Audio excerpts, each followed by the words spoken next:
आघात प्रेमाचा. लेखिका प्रिया उंबरकर. वाचक स्वर सिद्धी गायकर.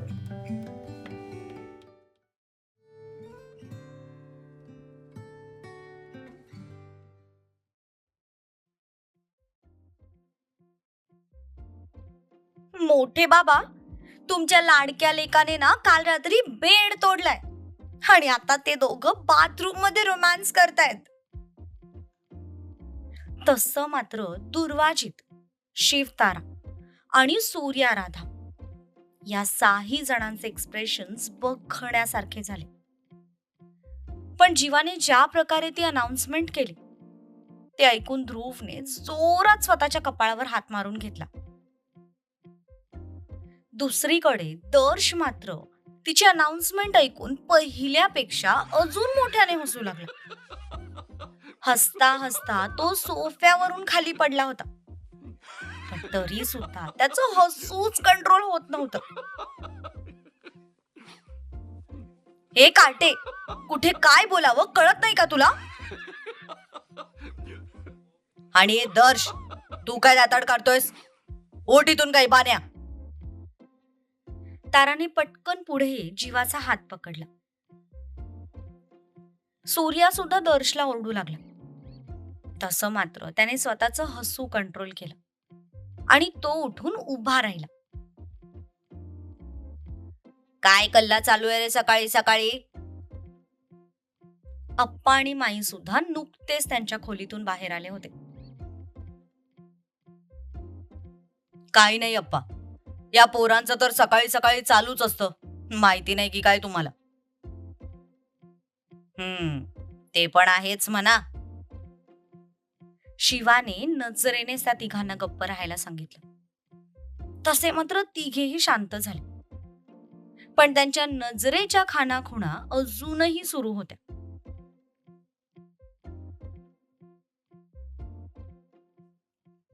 दुर्वा, तारा आणि राधा किचन मध्ये आल्या. ताराला तर काय बोलू तेच कळत नव्हतं. जीवा ज्या प्रकारे वागली होती ते तिलाही पटलं नव्हतं. शांती, हे पोहे या टोपात काढ. दुर्वाने अप्पांसाठी चहा बनवायला घेतला. ताई. हा, काय ग तारा? ताई, बाहेर जीवा जे काही वागली त्यासाठी सॉरी. हा ताई, दर्श पण जे वागला त्यासाठी पण सॉरी. आय नो दुर्वाताई, तुम्हाला खूप ऑकवर्ड फील झालं असेल. नाही तारा, उलट मी खूप खुश आहे. दुर्वाने समोर असलेला साखरेचा डबा उघडत दोघींकडे पाहिलं. तशा त्या दोघींच्याही कपाळावर आठ्या पसरल्या. खुश? हो, मला माहिती नाही त्या दोघांमध्ये नक्की काय झालंय, पण ज्या प्रकारे जीवा, दर्श आणि ध्रुव हसत होते त्यावरून इतकं तरी नक्कीच कळालंय की त्या दोघांमध्ये निदान काही वादविवाद तरी झाले नाहीत. आणि सध्या माझ्यासाठी इतकंच पुरेस आहे. आणि सगळ्यात महत्वाची गोष्ट, आपल्या घरातली आजची सकाळ मुलांच्या हसण्याने झाली. मग त्यात वाईट वाटण्यासारखं काय आहे? नाही दुर्वाताई, पण मला वाटलं. तारा, अगं जीवा अजून लहान आहे, थोडी अल्लड आहे, त्यामुळे तू नको तिच्या वागण्याचं इतकं टेन्शन घेऊस.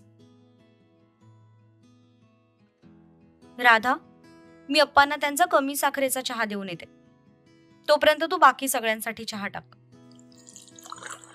दुर्वाने उकळलेला चहा कपात गाळला आणि ती बाहेर निघून गेली. ती जाताच राधाने सगळ्यांसाठी चहा बनवायला घेतला. ताराने ज्यांना चहा चालत नाही त्यांच्यासाठी कॉफी बनवायला घेतली.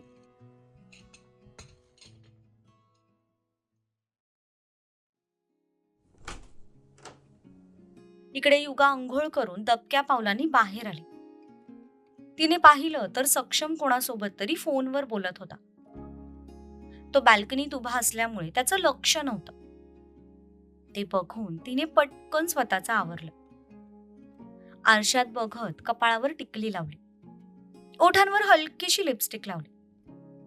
भांगेत त्याच्या नावचं कुंकू भरून तिने केसांना फक्त एक क्लचर लावला. आवरून झाल्यावर तिने पुन्हा बाल्कनीकडे पाहिलं, तर तो अजूनही फोनवर बोलत होता. ते बघून तिने पटकन तिचं सामान आवरून ठेवलं आणि पदर खांद्यावरून घेत ती बाहेर निघून गेली.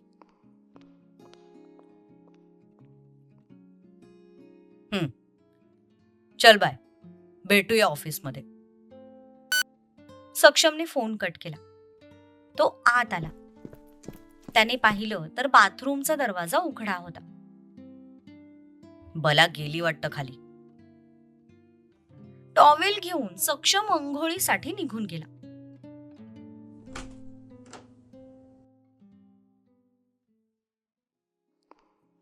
इकडे युगा हळूहळू पायऱ्या उतरून खाली आली. खाली ऑलरेडी सगळे जमले होते. ते बघून तिला जरा टेन्शनच आलं. घरातली नवीन सून असून सुद्धा ती लेट उठली होती.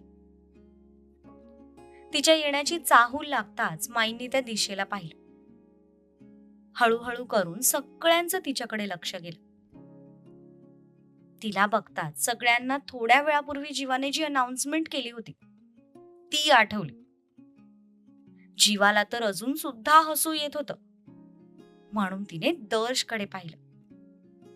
पण यावेळी दर्शने लगेच मान खाली घातली, कारण आपण आत्ता जर हसलो तर आपल्याला नक्कीच फटके पडतील हे त्याला माहिती होतं.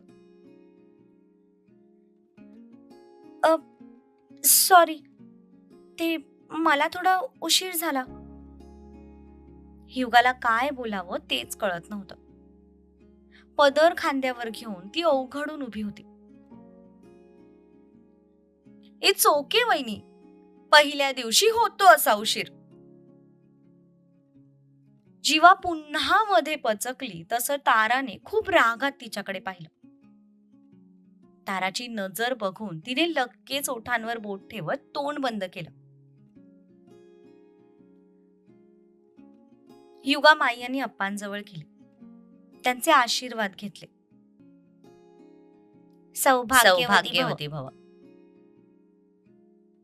त्यांचा आशीर्वाद घेऊन ती सत्यजितकडे गेली. बाबा, ती खाली वाकणार तितक्यात सत्यजितने तिच्या खांद्याला पकडून तिला अडवलं. R you okay? सत्यजितच्या या डायरेक्ट प्रश्नावर ती गोंधळली. सत्यजितला मात्र तिची थोडी काळजी वाटली होती.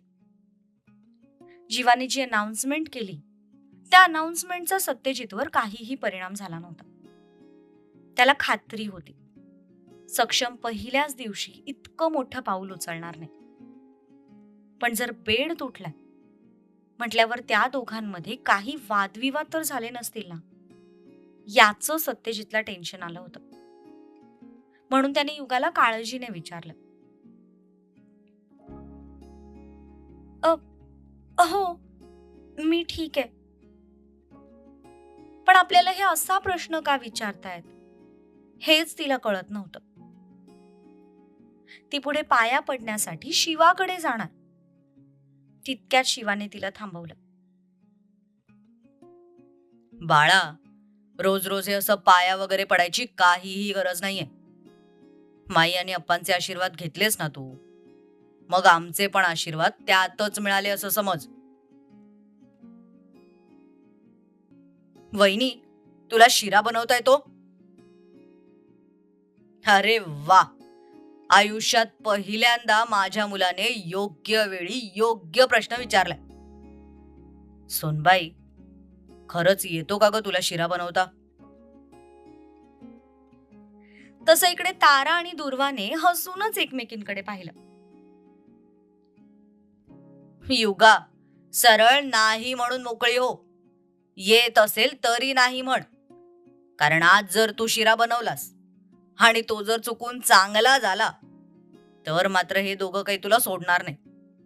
तुला डेली यांच्यासाठी शिरा बनवावा लागेल. तू गप रे सूर्या. मला येतो स्वयंपाक बनवता. मी बनवते लगेच शिरा. Very good Sonbai.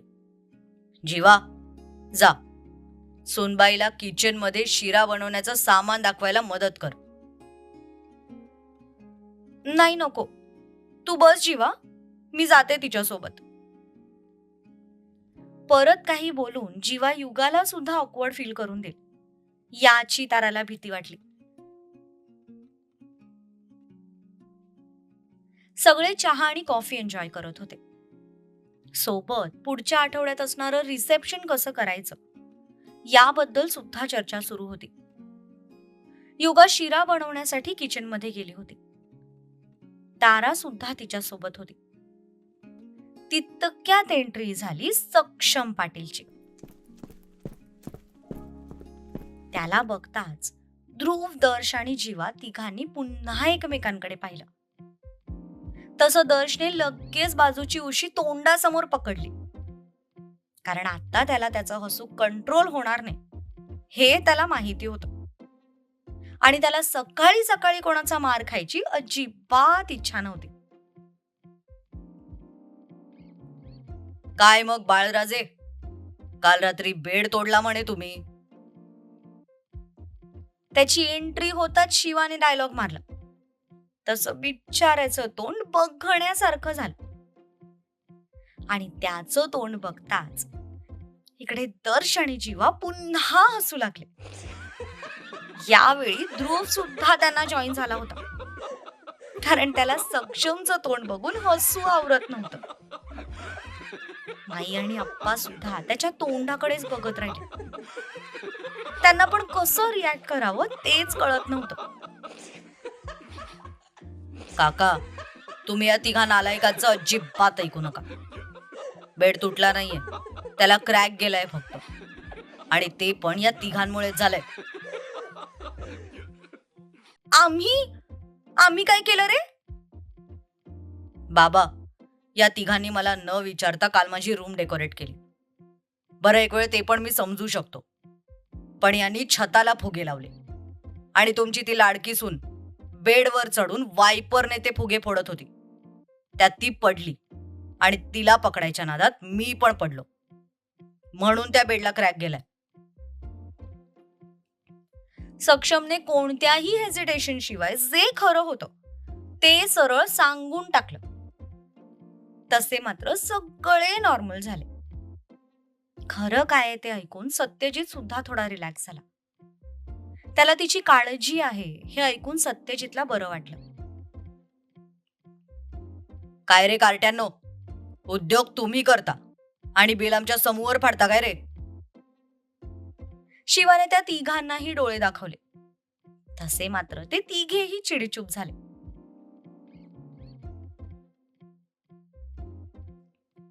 मोठे मालक, बाहेर पाहुणे आलेत. पाहुणे? इतक्या सकाळी? कोण आले? मी नाव विचारलं त्यांना तर ते युवराज किर्लोस्कर असं म्हणाले. त्यांच्यासोबत एक वयस्कर आजी पण आहेत. त्या माणसाने उत्तर दिलं तसे सगळ्यांचे चेहरे गंभीर झाले. पण किचनच्या दारात उभ्या असलेल्या युगाच्या हातांची मात्र थरथर सुरू झाली. तिच्या हातात शिऱ्याचा ट्रे होता. तो पूर्ण ट्रे हलत होता. ताराने ते पाहिलं. तसं तिने लगेच तिचा हात पकडत तिला आधार दिला.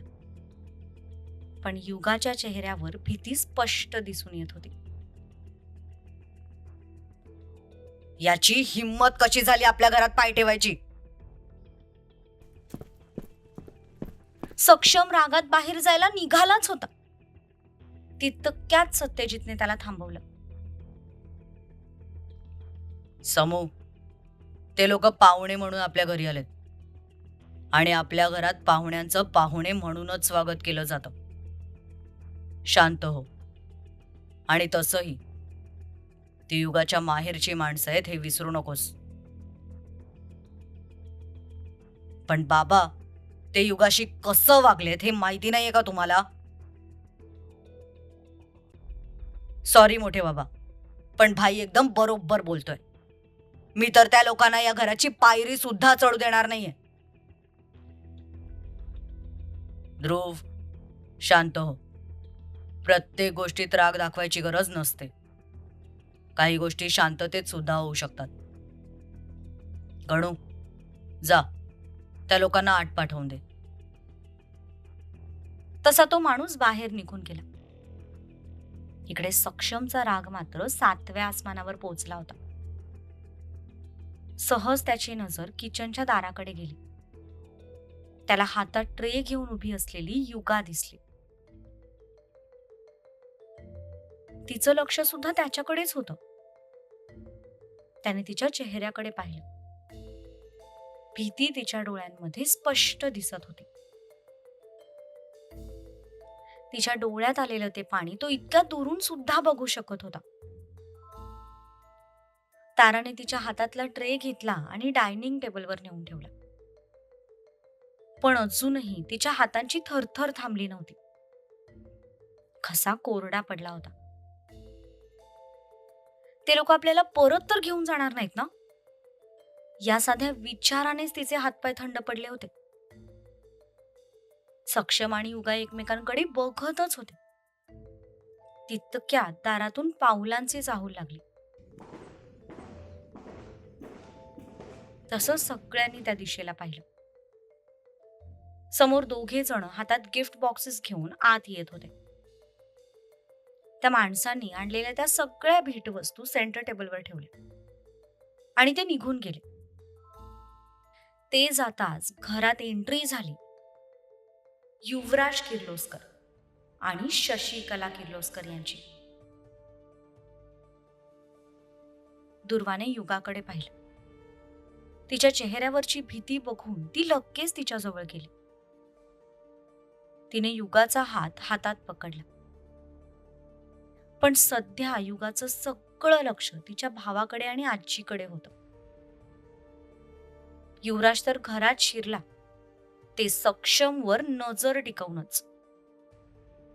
मेन डोअर पासून ते आत येईपर्यंत त्याची नजर फक्त आणि फक्त सक्षमवर टिकून होती. एका सेकंदासाठी सुद्धा त्याने त्याच्या पापण्या खाली पाडल्या नव्हत्या. सक्षम पण काही कमी नव्हता.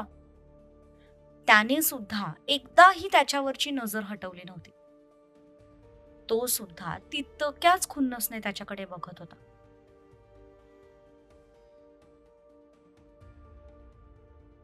काय वाटतं तुम्हाला? काय घडेल पुढे? सक्षम आणि युवराज आमने सामने आलेत.